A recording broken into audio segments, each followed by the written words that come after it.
to be the man, you gotta beat the man right here. Is the future of wrestling. You can call this the new world order of wrestling, brother. Nobody is on my level. Everything I touch turns to gold. Believe it or not, whether you like it or don't like it, learn to love it, because you have to listen to Wrestling is Real. It is the best thing going today. Woo! 10 years has gone by way too fast. Faster than I even imagined. Anyway, I'm here to commemorate and celebrate a decade plus of podcasting excellence. Independent as the King of Podcasts Radio Network, proudly presenting the Wrestling is Real podcast, episode 740. And I am KOP, once again behind this microphone, sitting in a chair in the exact same spot I've done almost every show. All the other 739 shows, except for a handful that I did not do in studio. But I've done them all here, for the most part. And many of them I did do by myself now because, as of late, it took me a long time to figure out how to go and do it. Listen, there's a lot to talk about with wrestling news tonight anyway, because the Mandy Rose stuff, the Matt Riddle stuff, the Sasha Banks stuff, loads to talk about. And I haven't had time to talk about it because I had the flu on Tuesday night. Started catching on, and then Wednesday, all the way to the weekend, I was just done. It really knocked me silly. So I haven't had a flu in a long time, but I'm still getting over it. You can hear the voice. But if you also know long enough to listen to this program, you almost always know that because of how hard I work, that somehow, some way I'm going to break down and my immune system's not going to be able to handle the first cold front that comes through here, the first kind of cold snap that comes through, and rain comes over, and a little bit of cold rain hits me, and boom, cold. I don't know. It's just what happens. I could try to prepare as much as I can, but, that's what happens to me. But I want to take a couple minutes to commemorate. I want to give a little backstory on the history of the show, because I never really took time to talk about it. So December 18, 2012 was the very first episode of the program. And it was that December, I had already been doing podcasting for 7 years, 6.5. And I've been working with webmasterradio.fm and was just working on them. And the thing was, I felt like I had enough time and enough understanding of doing radio where I could do the podcasting on my own. And so in 2012, I said, well, I'm going to get into it myself, because it started to become something where it was getting pretty reasonable to be able to go and get things done so you can actually do a podcast yourself. Like the hosting was beginning to be pretty reasonable by that point. Libsyn, Podbean, all those had already come out. And I finally decided to put some money down and do something that I really wanted to do. But I wanted to ask myself at the time, what did I want to do? What show did I want to do if I'm going to do it? And so I decided to I basically did 3 pilots, 3 different shows to see what would happen. In the span between 12/18 all the way up to Christmas Day. And the first 5 shows I did 2 shows back to back. Well, actually, I did one on a Tuesday 18th of December 2012, excuse me. And at that time, we were talking about WWE's TLC pay-per-view and why WWE can't keep relying on older part-time talent that don't stay around all year. So I've been basically going off the same shit forever. No surprise there. It's as if I'm never going to learn from that. It's just not going to go away.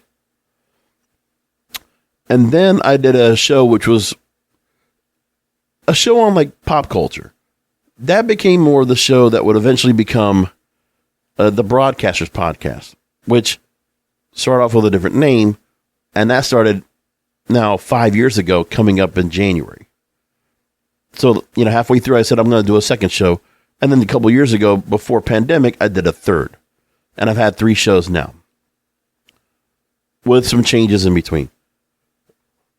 And then the next week on a Saturday, I decided to do a post show for Final Battle, Ring of Honor. And I said that they need to make managers prominent again, and wrestlers need to get more layers. And I mentioned that at the time in 2012, we had the main event presence of The Shield, Ryback, and Big E Langston. Now, after they finished their head-to-head feuds, veterans need to put them over.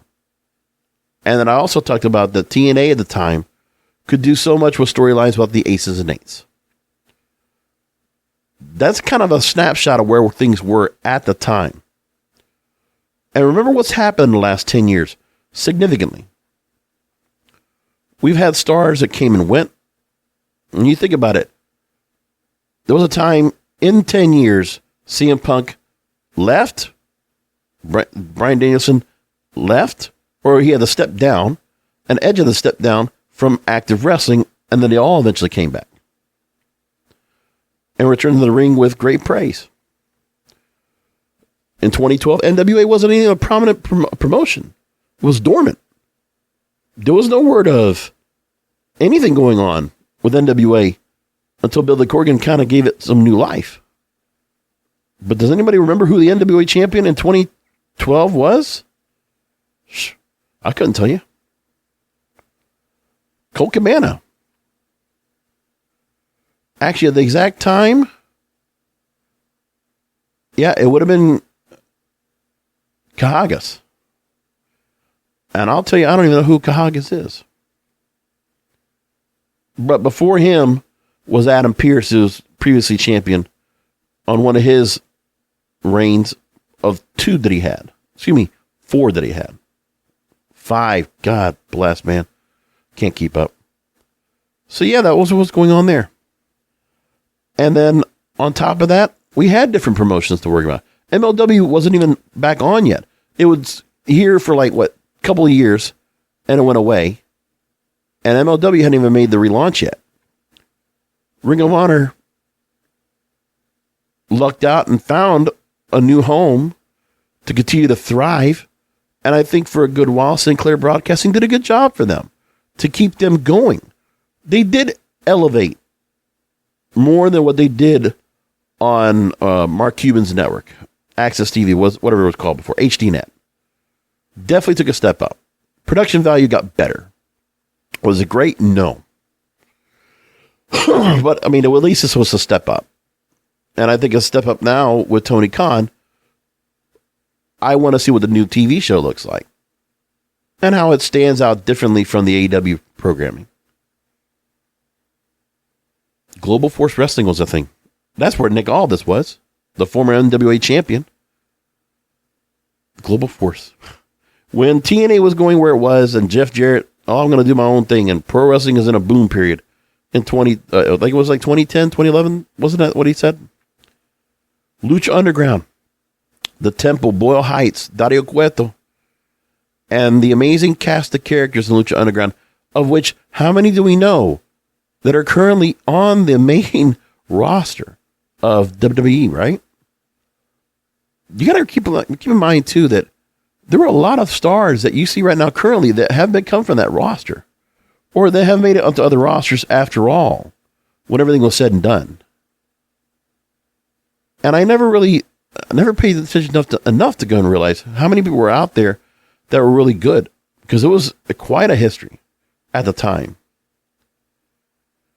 But it's what they went through, right? It's what happened. And I wish there were still something out there where there was a little more of that additional character development for the stars that we have now, but we don't. And that's what really sucks. We're in in a weird spot wrestling is today. And overall, I'm not happy about it. I don't like where things are with WWE personally. It's been lacking for a long time. So look, after Vince stepped down, Triple H did the right thing. And listen, he shored up the mid-card.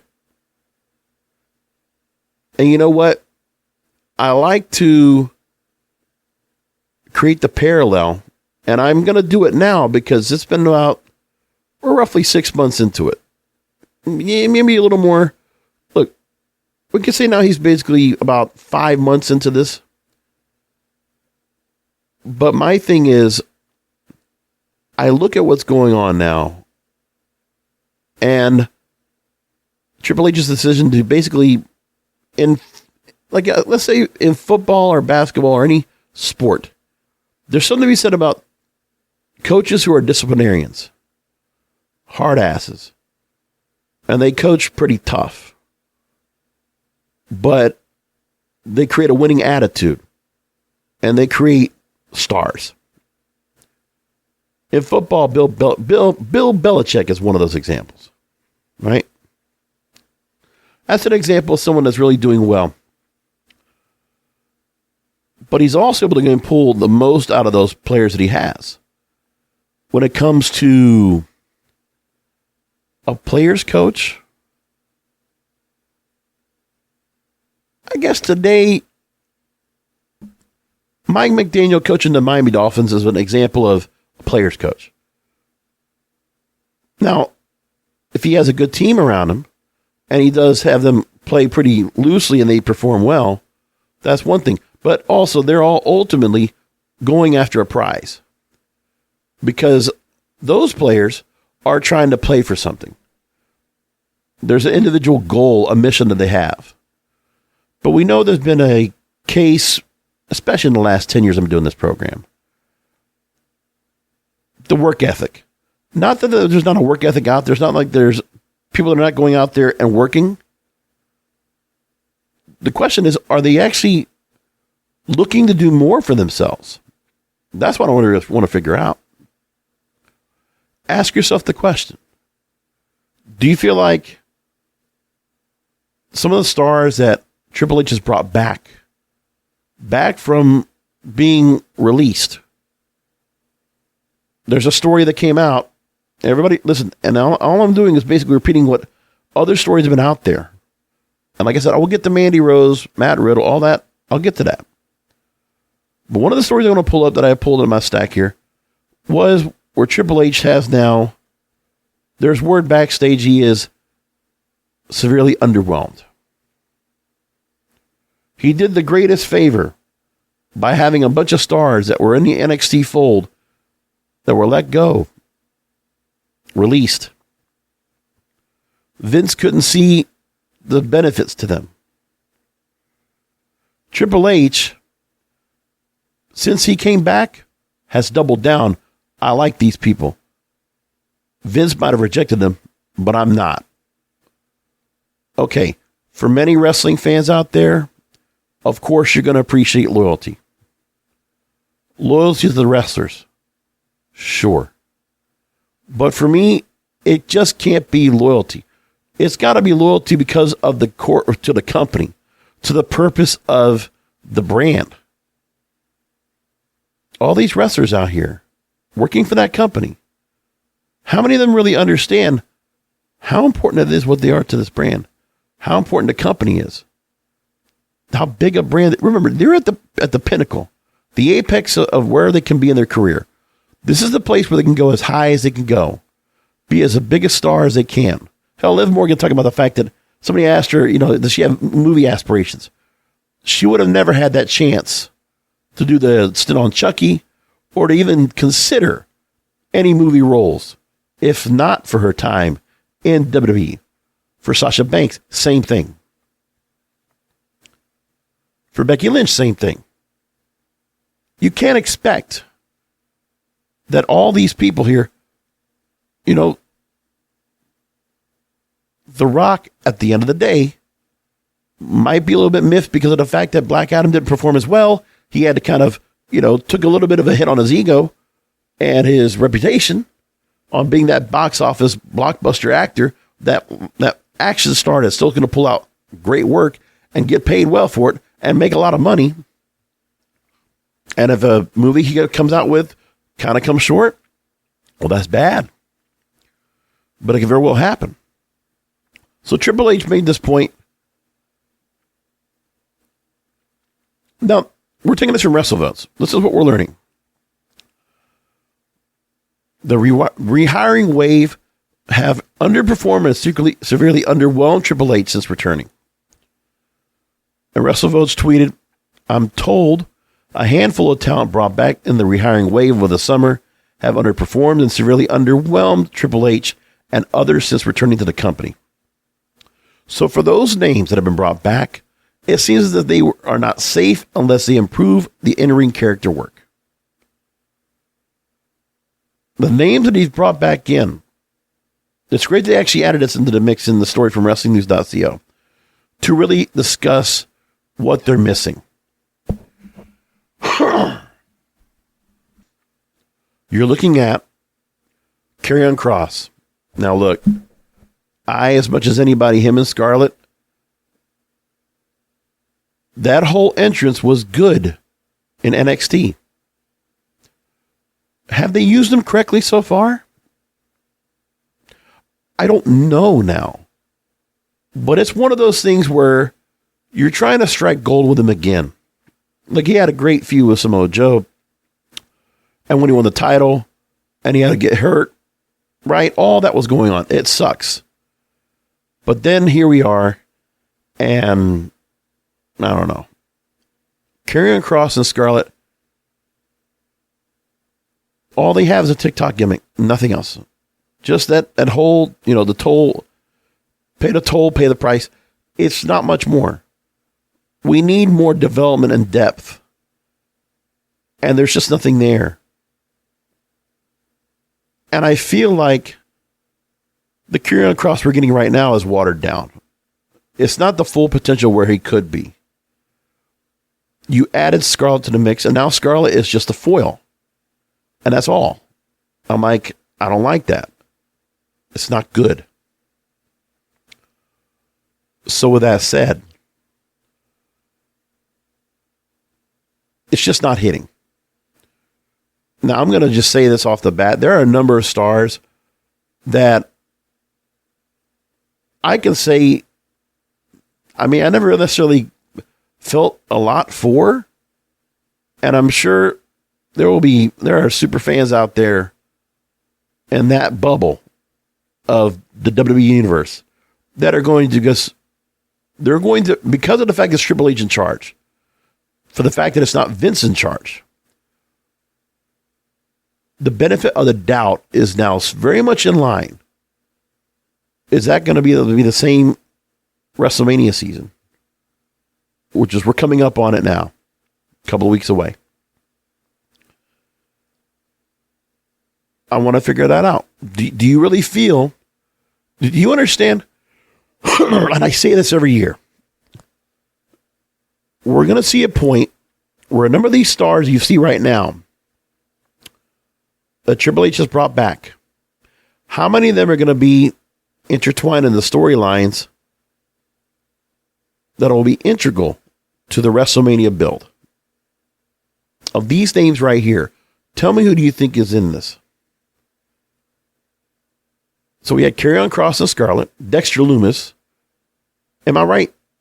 A 4-month feud with The Miz. Have they even fought on pay-per-view yet? And Johnny Gargano is now, he was brought back in. They're basically trying to create the Way gimmick again, that faction, which meant nothing to me. The Index stuff and Indy Hartwell, yeah, okay. That was fine for NXT, but not for this. Who thinks this is a good idea to have this here? Ask yourself the question. Because I don't see it. It's bland. It's milquetoast. It's vanilla. There's no flavor. There's no development. There's no texture. Nothing. Nothing of significant amusement, entertainment, comedic value, dramatic, anything. I feel nothing. I emote nothing when I see some of these people on TV. Candice LeRae. I feel like she's brought back because she's Johnny Gargano's wife. Let's keep intact, right? Let's keep intact the Olympic Village. You're furthering that.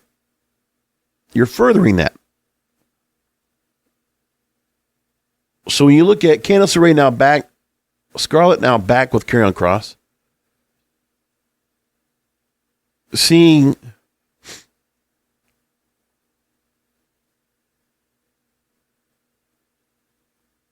Sarah Logan back now with Viking Raiders, right? All this going on. Is it helping? Whether you liked it or not, I'm still going to defend Vince to a point on his booking. I will never say it was completely good.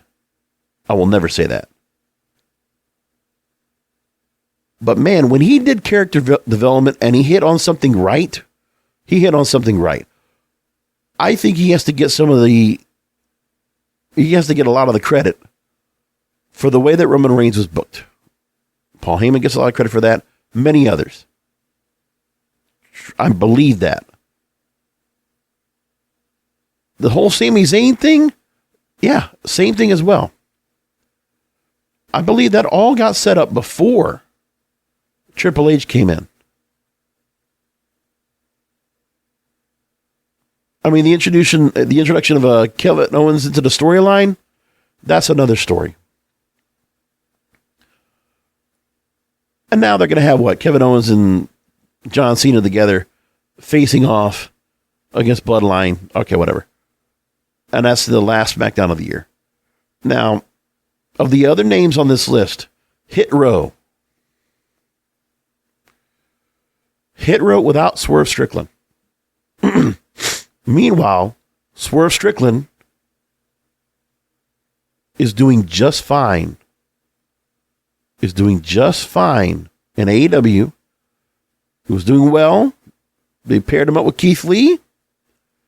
Took care of things, and there you go. See, there's a number of names still that NXT doesn't have, that Triple H had, that he wishes he could have on this roster now. Samoa Joe? No. It's not going to get Samoa Joe now. Samoa Joe's doing just fine.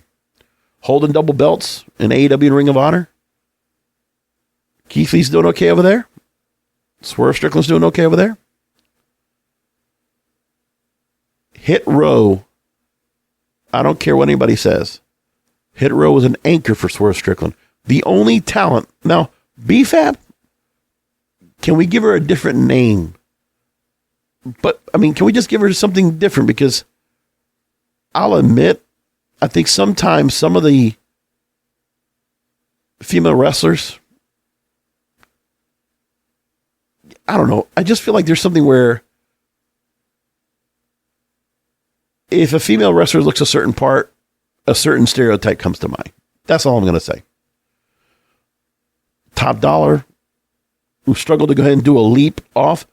Okay, look, if it was Angelo Dawkins and the Street Profits making that move, he hits it every time. Every time. Street Profits, over. Their characters, they're the new generation of New Day. That's what they are. So Street Profits are great.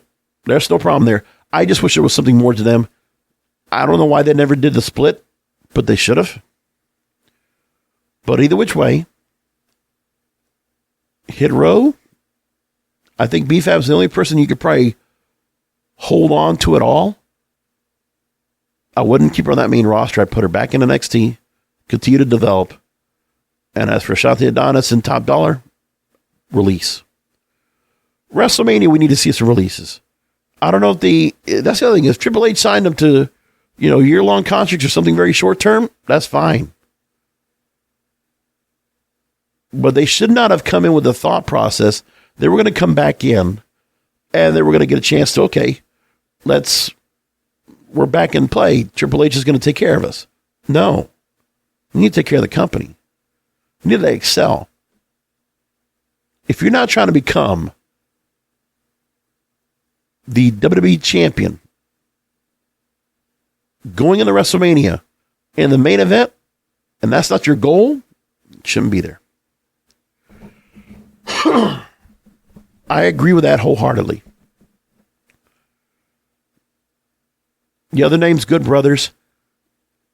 Right now with the OC, that faction with Judgment Day, that works for me. But these factions, there's just not much more to it. I mean, they're really just having matches and nothing more. With Judgment Day, you're not, I mean, I guess Dominic is getting over somewhat, yes. And Rhea Ripley's getting over. But that's it. But you need a whole lot more than that in order to get those Raw ratings back up, because they're dwindling fast. Now, granted, they're only going to have a few more weeks of Monday Night Football to worry about, and the numbers will go back up, and Royal Rumble time will be around, and that'll help. But man, if they can't sustain anything, the other thing too is that, and I'll get back to my point, Braun Strowman has been brought back. Has he made much of a difference? No.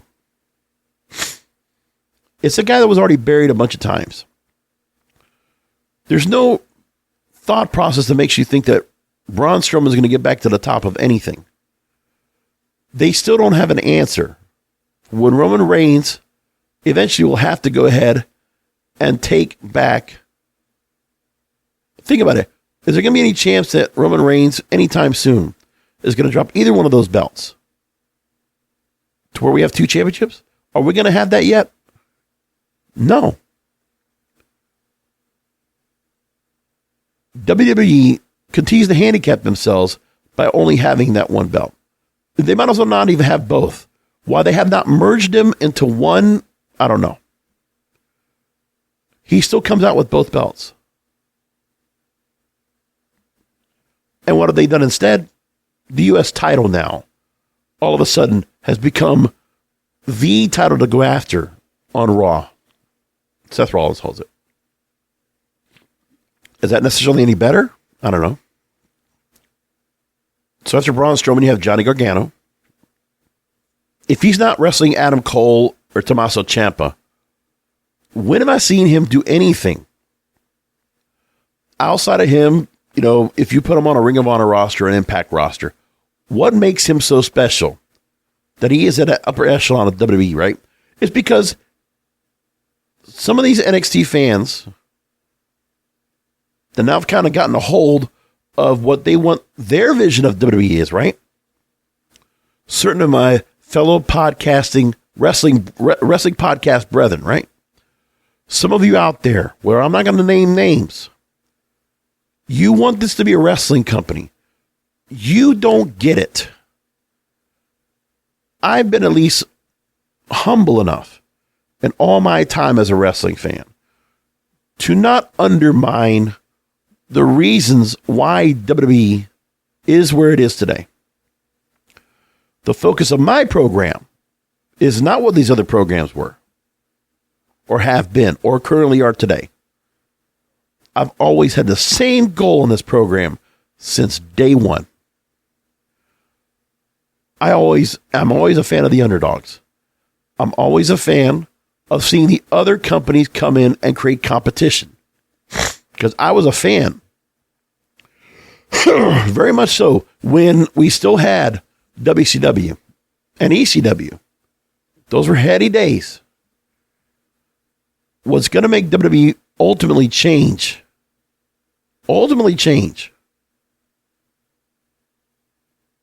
is what AEW is trying to do, and maybe what Tony Khan can do with Ring of Honor. Tony Khan is a catalyst. He has the best chance now possible. And I think once he gets the next broadcast deal, whenever that is, which next year we know, both of those companies are going to go into broadcast rights fees. Let's see where they're going to get. If perhaps they're going to go to new broadcasting homes. With AEW, it's not clear yet. We still need to see some other media companies not necessarily bid for the rights to carry WWE or AEW programming. They need to just jump in to force. It's just basically a bluff to make sure that Warner Brothers Discovery or NBC Universal or Fox, 20th Century, and Disney, they're going to pony up more money to hold on to WWE. So I'm sure those discussions are being made right now. I'm sure those wrestling promotions are already making talks to the broadcasters out there, feeding in the ear, hey, help us out a little bit. because it looks good if they have other bidders. If they're still in demand, then that's what's going to help them out. Now, along with this, so Johnny Gargano, going back to the point, in NXT, remember, they couldn't beat AEW in the ratings with the roster they have. And they were running 2 hours live on Wednesday nights. Just remind yourself of this, of the current roster now. A roster that does now have Karrion Kross, Scarlett, Dexter Lumis, Candice LeRae, Hit Row, Johnny Gargano, Dakota Kai, Tegan Nox. And with these stars, they could not beat AEW. You can't tell me it's because they didn't have the exposure. Can't tell me they didn't have the opportunity to do whatever they wanted. Look, Vince McMahon absolutely put NXT out there to the slaughter because he was like, okay, we're going to make this happen. And his changes wouldn't have been a bad idea. I still think the Rainbow brand, I don't like necessarily the Rainbow look, but I thought there were certain things that he did with that were not bad. Just needed more time, but there were just no stars down there. See, the other thing, too, is that there's that philosophy in coaching where to do things the hard way, build young talent, mold them, craft them, build them up to the top.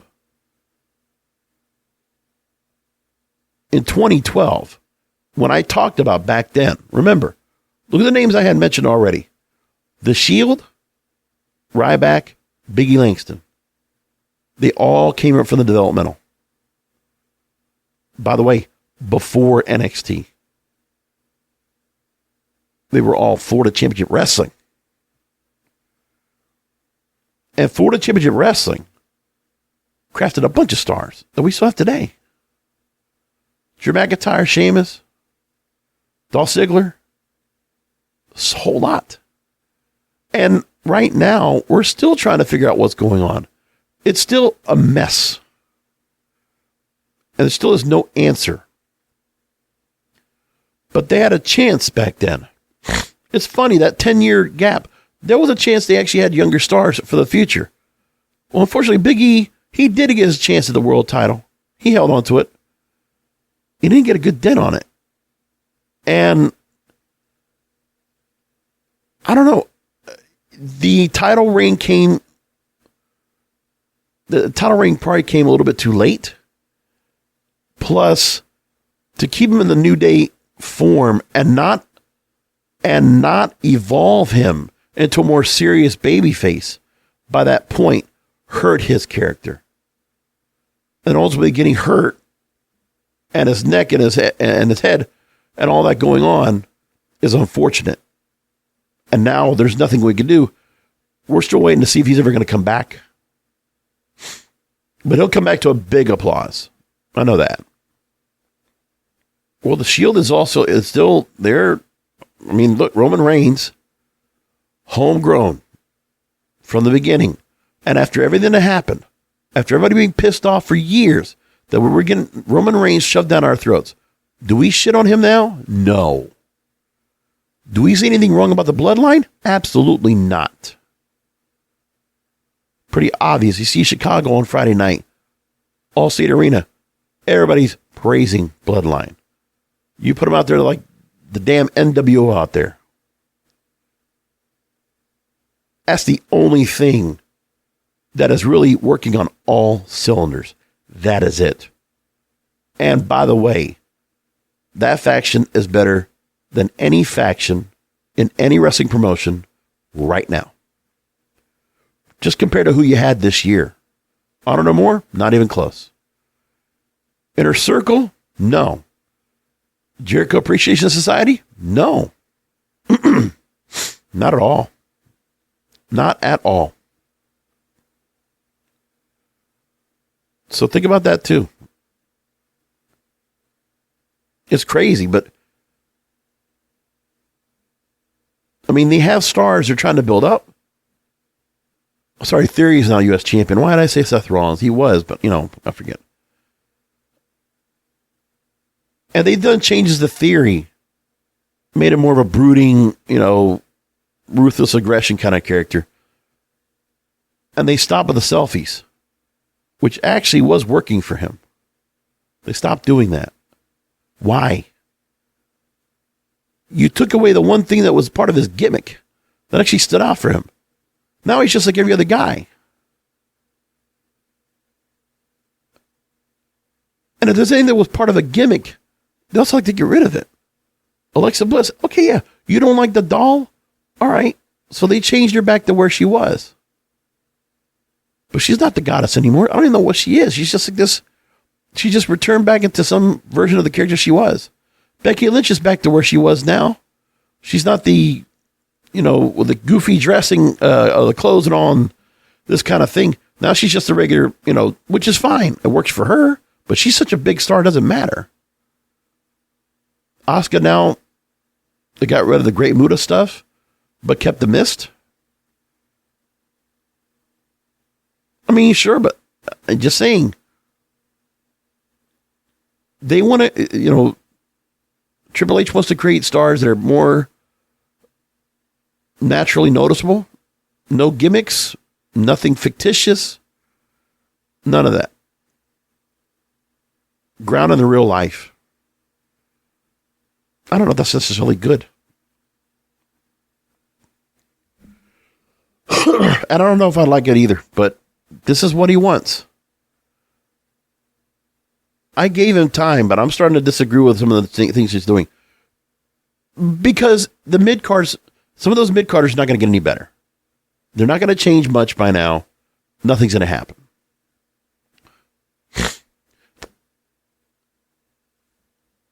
Emma, I don't know why they brought her back. I really don't know why Emma even came back. Listen, she was doing fine as Tenille Dashwood. Impact Wrestling, AEW, whatever. Ring of Honor. She didn't need to come back. I don't think any... listen, I'm not one of the... It's not like I got a thing against, but I didn't need to see Tenille Dashwood go back over there.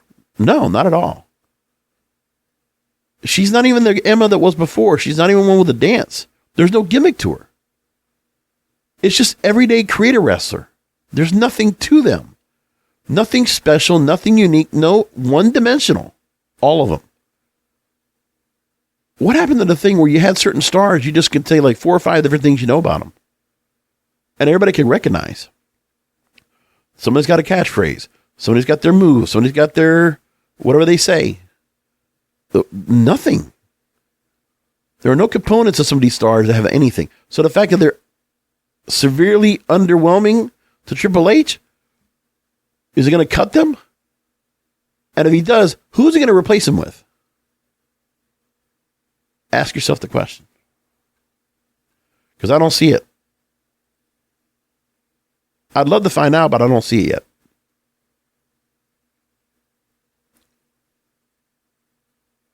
But this has been the ongoing issue I've had for years on this program.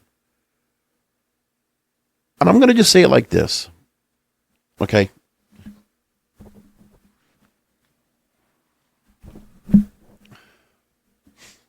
This show that I've been doing since 2012, I appreciate the help that I got to get this started. Ryan Teixeira, you're one of them. Thank you so much for everything you've done. Helped me with the website initially, helped me get to a server so I could put my content up somewhere. Save a couple of bucks on server space. So eventually I went to move to Libsyn, and then I moved to Spreaker. The only promotion I ever did, I did a couple things where I did Twitter and Facebook ads that got me nowhere. And then when the opportunity came, the Anthony Missionary Thomas of Wrestling Soup was allowing other wrestling podcasters to spend a little money to get their ads on his show. His and Joey Numbers. I was grateful to have the chance to even get my ad over there. But also grateful that he was even interested in coming on my show that one time to come on and talk. He came on the show. He didn't have to. That's just a good guy. I appreciate the host that I had on this program, the co-host with me. Jeremy Garcia, or Jeremy G. Mark Pate, MarkyMark811. Chuck, wherever you are, you were here too. I appreciate all those people that have been out here that listen to this program since day one. Ice Main 23, you know where you are. Ghost Noble, you know where you are. I never made myself an audience that's like going to follow along and let me go get the other wrestlers and get them to come on and go on my show. I never cared about that. I had one guest on, and that was Rhett Giddens. He was with MLW at the time, and he was promoting cannabis. Only reason I brought him on. Nice guy. But I'll tell you, I don't like to conform. I don't like to be like everybody else and basically say, oh, well, I'm all this part about, I'm going to talk like everybody else and feel like whatever WWE does, their style is what I want. No, I've always been the opposite. And obviously there are those of my fellow podcast wrestling brethren. Okay. Wrestling Soup, JD from NY, and Off the Script. I'll catch Post Wrestling with John Pollock and Wei Ting. I'll catch Wrestling Observer. Among the others that I used to catch. Don Tony used to catch all the time. Solar Monster. Many others that I respect greatly. Smart Wrestling Fan I used to listen to back in the day. Joe Negron and Dish Band. I used to love that show. Sharpshooters. Like, there's so many podcasters out there that got such a bigger audience than I do. By far. But I put only my money into it. I didn't necessarily put a whole lot into it.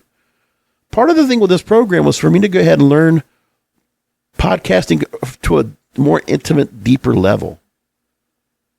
But I wanted to learn more by doing this instead of just doing radio. Because there's one thing for me to do production and do stuff behind the scenes like I've done for 17 and a half years for the parent company I work for, International Web Marketers. And with them, the one thing I kept learning was for me to understand where podcasting continues to go and evolve, I need to be a part of it. Not just sitting behind the scenes. I need to be hosting it. And I knew I could host. Took me a while to get it right. It took me a long time to really understand how to make this show work and how to make it where I could honestly hone my craft and make sure I gave solid takes that were bold, brash, and I'm not going to go ahead and sugarcoat anything. But the one thing is that there are certain stars that you see right now that are not part of this roster. And while everyone right now is all up and at it about the current roster that we're seeing every week, besides the Bloodline, besides Bianca Belair, besides Becky Lynch, I mean, really, WrestleMania season, who really matters? Triple H is still going to go in the same kind of problem. Now, the right thing, to bring back certain free agents and to put things back the way they were, taking NXT back on the road again, I don't know if that's going to do well. He's already started to do things where he started to take main roster stars and bring them back. He gave the New Day the NXT tag team titles. So they lose constantly. They lose constantly to the Usos, of which there's nobody right now that's going to probably beat them, unless it's Sami Zayn and Kevin Owens, which is eventually what they're going to do at WrestleMania down the line. But really, who else is there? The faction is so strong, there's no stopping. So what do? Sustaining that faction for as long as they can is a task. But so far, so good. You've already had Roman Reigns now holding on to a belt. Coming up, has it already been 2 years? Or it's coming up on it? I think it's already been 2 years. So all that's going on. And then what else is there after that? But these stars that you see right now, they're not going to be on that. They're not going to be major players in any WrestleMania storylines. I don't think so. And some of the stars they could have of the future in this company, they're starting to miss out on. So let's go to the names that we haven't talked about yet that I'm sure, listen, you've heard everybody else talk about it. So I'm the last one to say anything. There's not much I can say about it. I have seen and heard more about the Mandy Rose situation than I needed to watch, okay? Look, first of all, I will say that Tuesday night, seeing Roxanne Perez win the belt was glorious. I'm so happy for Roxanne Perez. Roxy, for anybody that doesn't think so, Roxanne Perez is in the right place. I didn't know if it was the right decision for her to go over there. I was wrong. Roxanne Perez. And by the way, she was with Reality Wrestling and Booker T's organization. She's trained by Booker T. And Booker T happy as you know, as like a fat kid with a cake. So happy to see her win that title. And every time you see her out there and how well she works, how well she sells, she's just a firecracker. She's amazing. Did good stuff with her. They humbled her with the whole Cora Jade stuff. And she got the win over Mandy Rose in strong fashion. And Mandy Rose, after 435 days, something like that, dropped the belt. And then we hear the story afterwards. You already know this by now. I'll quickly just take, for context sake, Fightful Select first reported it. Dave Meltzer seconded it. Mandy Rose was released from the company, and content that Mandy Rose was posting to her fan time account played a role in her departure. So she would post adult-themed photos and videos for subscribers under the name Mandy Sachs through fan time, which is like your Twitter name and also the name she uses on TikTok and all. $25 a month. Another OnlyFans.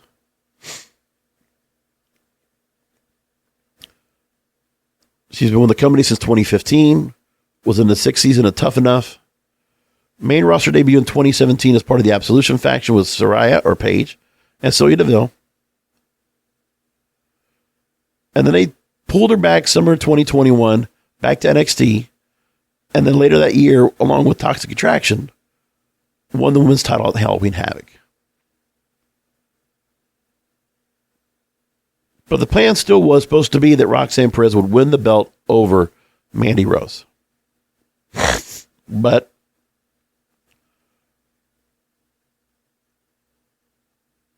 I'm not worried so much about the fact that it was her content that was so much explicit or anything else. It's the same thing that was going on with anybody who was using Twitch. Or anybody else doing other deals that are outside of the normal scope.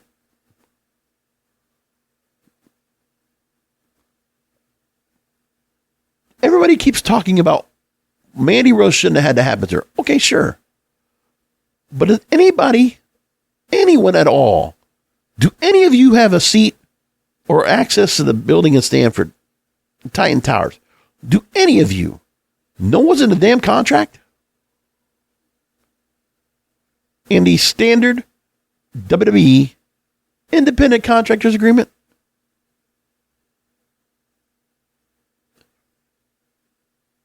It's one thing to be said of being a spokesperson or, endorsing or being an ambassador for a product or doing things that will benefit you, using Cameo or whatever. Any extra things to, increase income. Say you're going on the road to go to conventions and get, signatures or whatever, things like that. But when WWE has their own thing, their own proprietary thing, and they have sponsors of theirs to answer to, part of it is the fact that they've been, for a while, they were catering to be more kid-friendly, to build that younger audience again. And with that said, advertisers like Mattel would come in and would do all the action figures for these stars and other things. And Mandy Rose going that route. Now, it's nothing else outside of the scope when the fact that WWE used to always have a inroad with Playboy. If a Mandy Rose had the opportunity 20 years to go onto the centerfold of Playboy, she could have. She would have been very well received. There's no judgment here about the fact that she wants to go ahead and put out content that she's a beautiful girl. Very beautiful girl. Personality. And honestly, her ring work in NXT, and she just, something happened where she just, the heel character, that switch made a difference for her. About as effective as when Bayley did it. Do you see what I mean? When Mandy Rose switched over and she turned heel in that faction, stood out. Just stood out because now she's at a point where she's like, okay. And being champion for so long, destined to make the main roster now, along with Toxic Attraction. I mean, unfortunately, there's no way to kind of do something where main roster call up. Well, there'll be something that will happen that will help change things so that she can go ahead and, get a bump and pay. So she doesn't have to do all the other things. I mean, I'm sure she wouldn't mind, still getting photographed. I mean, she would still get photographed anyway, but the other thing too is that it's for the money, right? She's doing it for the money.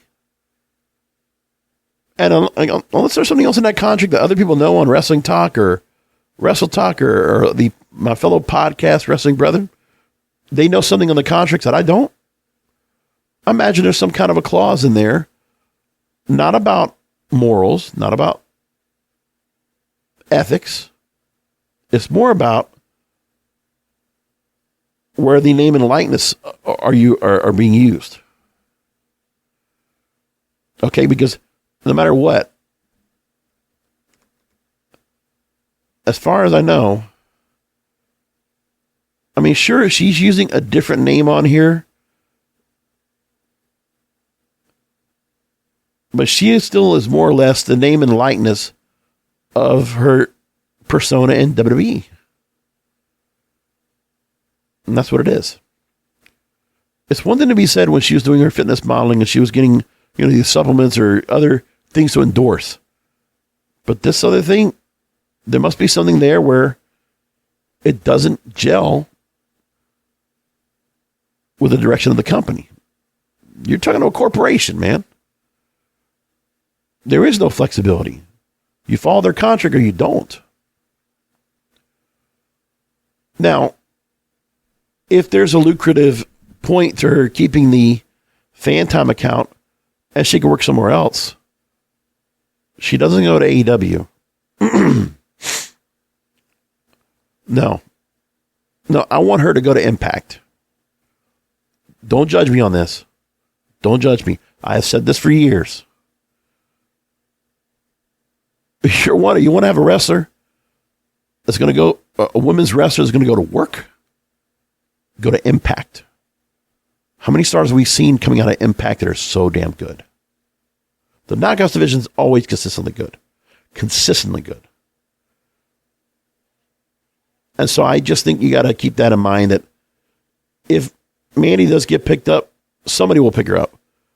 I mean, even Bully Ray was like kind of making the point. Yeah. Impact needs to go after her. When she becomes a free agent, whatever that non-compete ends, sign her. Scott D'Amore, do it. Whew, she'll be good for that roster. It'll be a good difference. And so, I mean, compared to everything else they got on that roster, I mean, there's a lot of good stars they got working in there. I mean, you can see her out there working against Jordan Grace or Deonna Purrazzo or Chelsea Green or Tasha Steeles or Rosemary. A lot of them out there. There's a lot of good stuff out there. Here's that part. Now, the other story that came out as well is that a couple days after that whole thing came about, because everybody wanted to make their comments. Everybody wanted to make their comments. Everybody called it, oh, this is a feminist issue. Oh, da-da-da. You know, don't bash Mandy. Da-da-da-da. You know, okay, whatever. Everybody's got their opinion. Everybody's got to have their little opinion. And then there was a word, and I read this yesterday, that now the company might be open to bring her back. Brian Alvarez on Wrestling Observer Live, he quoted Subhajit Mukherjee of Ringside News that there's a possibility down the road that Rose could be welcomed back. Not being said what she would have to do for WWE to rehire her, but they don't see it as a permanent thing. By the way, I know the show's going to go over an hour. It's a 10th anniversary show, okay? It's memorable. Come on. Now, anyway, one of the other thoughts were being said was that Mandy Rose might be doing okay because she's making a lot of money with that third-party revenue from a site like Fan Time.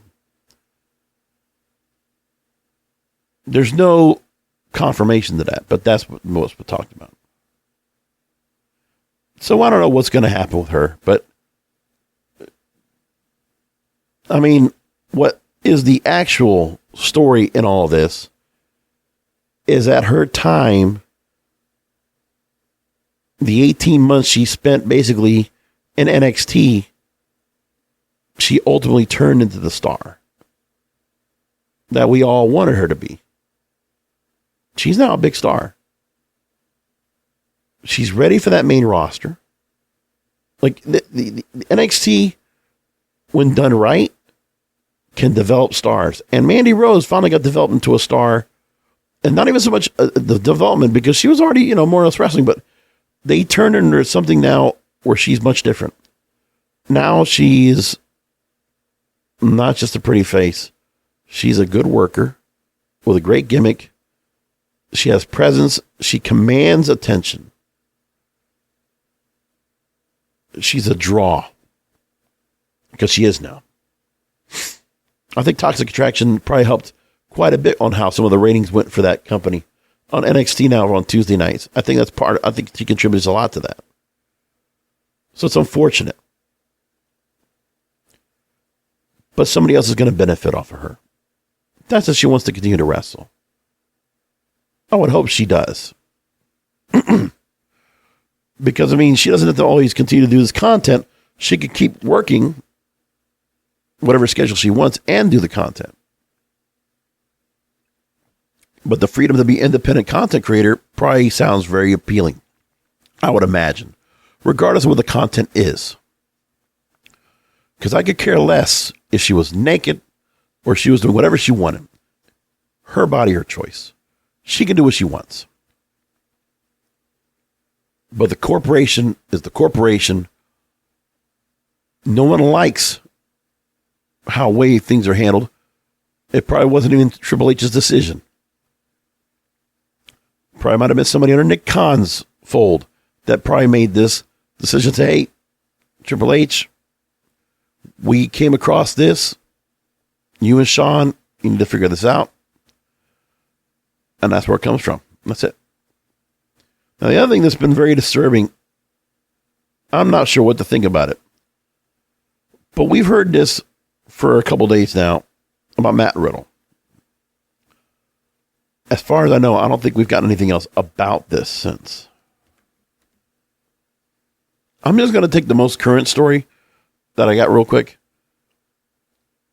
Cassidy Haynes, bodyslam.net. He's gotten a couple things accurate. And there was a story about when Solo Sikoa attacked Matt Riddle on the December 5th episode of Raw. The injury angle is done because Riddle failed a second drug test and will be going to rehab for 30 days as a result. But the fact that WWE did not publicly announce a reported suspension led to Dave Meltzer questioning the wellness policy on the Wrestling Observer newsletter. The first failed drug test was said to have occurred while he was feuding with Seth Rollins. And then the Riddle-Rollins match was pulled for SummerSlam over creative adjustments, they said. And the match was moved to Clash at the Castle. And Dave Meltzer pointed out that Riddle wasn't gone for a full 30 days during his initial absence. And that 6 weeks does not equate to the standard 60-day suspension for a second violation of the wellness policy. So it doesn't all add up. Might have been an educated guess. But nevertheless, the other thing that they're trying to say too is that possibly that Riddle had his most recently went through a divorce, and that might have affected him quite a bit. And that might be more of the reason why he's not currently on the roster now. But no matter what, the fact that WWE is not getting in front of this and trying to, at least control the narrative is disturbing. Why don't they talk about this? Get in front of it. Now we're getting the speculation. And nothing from the camp so far. So I'm not sure what to think right now in that current situation. Now, the other thing I could bring up that I had in my stack was Vince McMahon getting accused for another assault in 2011 at a California resort. And Rita Chatterton, the WWE referee at Madison Square Garden that said she was allegedly raped by Vince McMahon, is seeking almost $12 million in damages for her alleged rape in 1986. So there's that.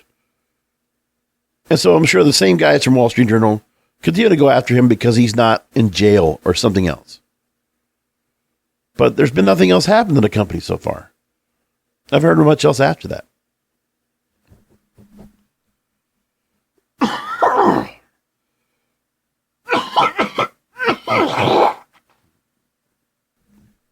Well, oh well.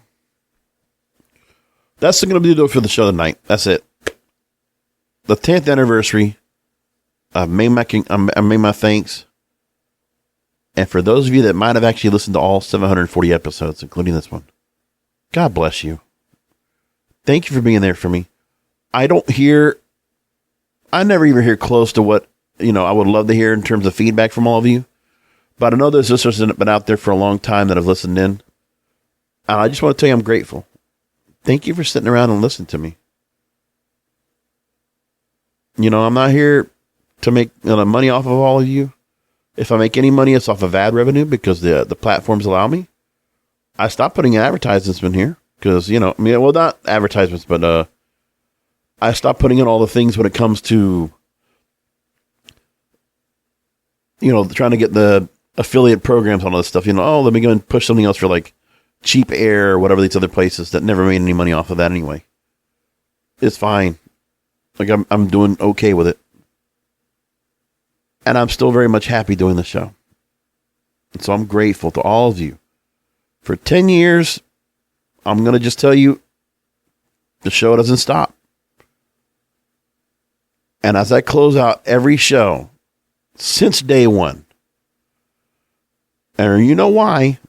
Because back in TNA, we had Dixie Carter and her nephew, Ethan Carter III, EC3. And the whole thing about, we're the Carters and wrestling needs us. Well, this is why I continue to say it, and I will continue to say it. I'm here for you guys. I would love to hear from you. kingofpodcasts@yahoo.com, or all my socials are at King of Podcasts. Website is wrestlingisreal.com. You can email me there too. Until next week, we start year 10. No, we're starting year 11. Come back for another Wrestling is Real podcast because wrestling needs us. Thank you for listening to the Wrestling is Real podcast. Find past episodes anytime at WrestlingIsReal.com or subscribe on Apple, Amazon, Spotify, or all major podcast distributors. Follow at King of Podcasts on Twitter, Facebook, Instagram, and TikTok. This has been a presentation of the King of Podcasts Radio Network.